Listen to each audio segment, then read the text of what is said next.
Growing up in a family system of enmeshment really fucking sucks a lot. Um, Especially when it comes to individuating, because when a person is on their journey of healing and they're trying to individuate, there is this homeostasis that the dysfunctional family system is trying to maintain. And when you step away from that, there's going to be a lot of pushback. There's going to be a lot of backlash, right?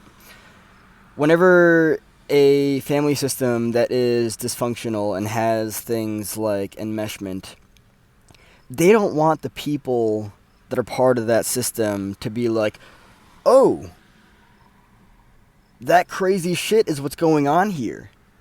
Let me get the fuck out. Because when that happens, they get really uncomfortable.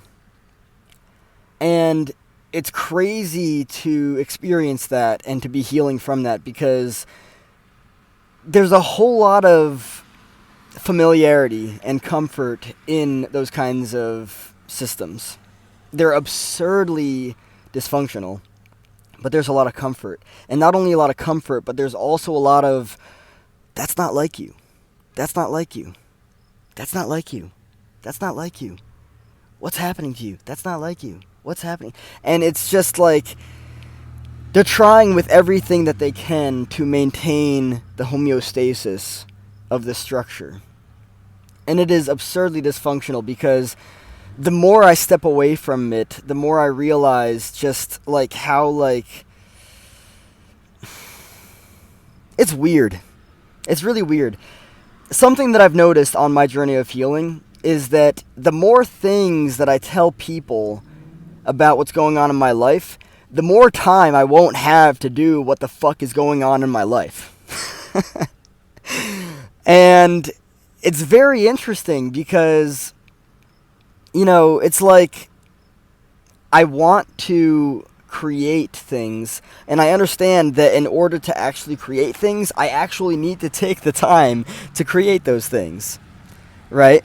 And it's just really difficult because I can't create those things when I'm getting sucked into a family system that is trying to maintain homeostasis and is trying to get me to get back into the role that I was previously playing.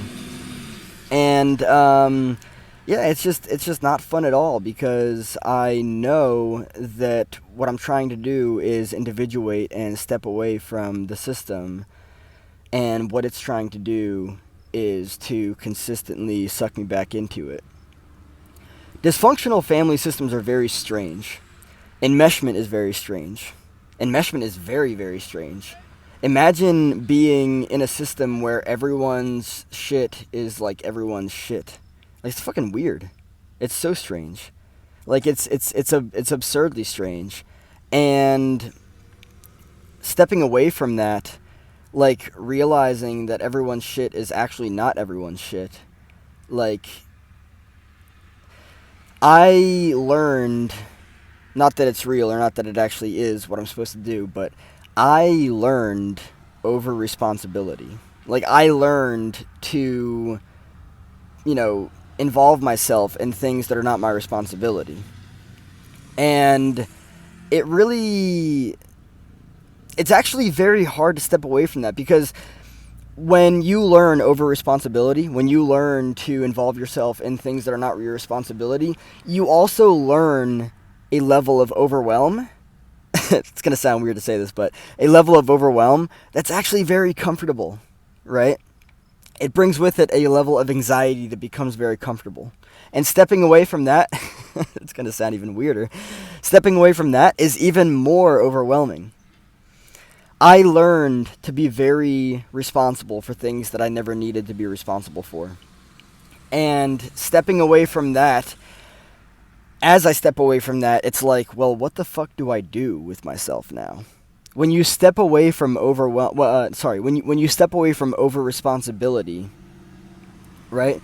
You learn a level of like overwhelm that you feel is supposed to be present in everything that you do. And then when it's not there, this is why people that were raised in chaos seek chaos.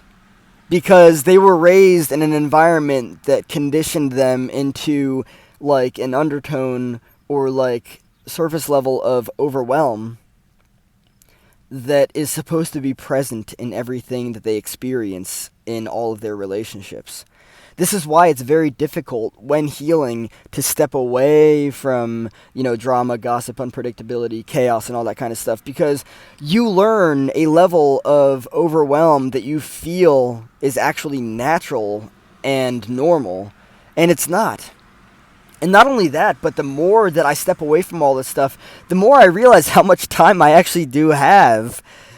And whenever I look at that, it's actually overwhelming because it's like I'm not supposed to have this much time to myself. I'm supposed to be consumed by all this chaos and all this drama and all this unpredictability and making myself available for everyone 24/7. I've literally I've done that in the past. I've made myself available for everyone 24/7. And stepping away from that conditioned role is unbelievably overwhelming. Because it's like, this doesn't feel right. I learned that I'm supposed to be everyone's go-to 24/7. And it's like, but I'm not. And it's like, well, what the fuck do I do now? And it's like, well, now what you do is what you were always meant to do before you were conditioned to believe that you needed to drop everything for everyone to be everyone's go-to. And it's really overwhelming. So,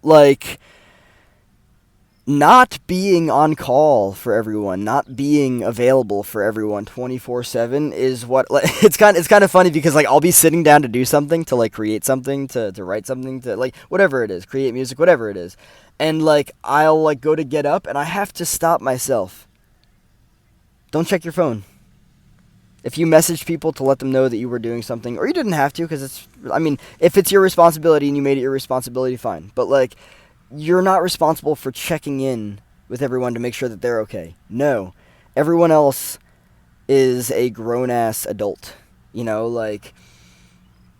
This over-responsibility that I feel now that I am trying to, really just sit with and heal is out of this fucking world. But then walking away from it is also overwhelming. It's a very challenging space of awareness to be in now, and I'm just trying to do the best I can to productively integrate it and heal. So that's where I'm at now. It's pretty wild.